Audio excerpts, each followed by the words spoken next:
We will now look at the relationship between the Z transform and the Fourier and Laplace transform, where we start with comparing the formula for the Fourier transform with the formula for the bilateral Z transform, such that in both cases the sums go for k equals minus infinity to plus infinity. Since the only terms that differ here are the exponentials, equality can be achieved by setting z equal to e to the power of j omega.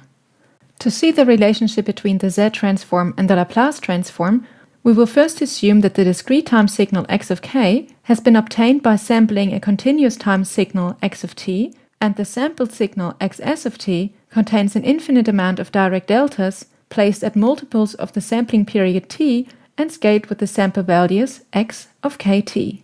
And since we assume that both the continuous time and the discrete time signals are causal, the sum goes from 0 to infinity. The Laplace transform of the sampled signal xs of t is hence the sum for k equals 0 to infinity of x of kt times the Laplace transform of the shifted direct delta, equal to the sum for k equals 0 to infinity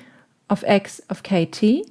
times e to the power of minus kts. So the formula for the Laplace transform of the sampled signal x of s and the formula of the Z transform of the discrete time signal x of k both contain a sum for k equals 0 to infinity.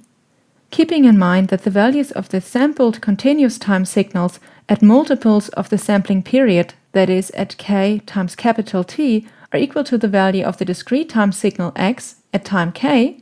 and setting z equal to e to the power of t times s achieves equivalence.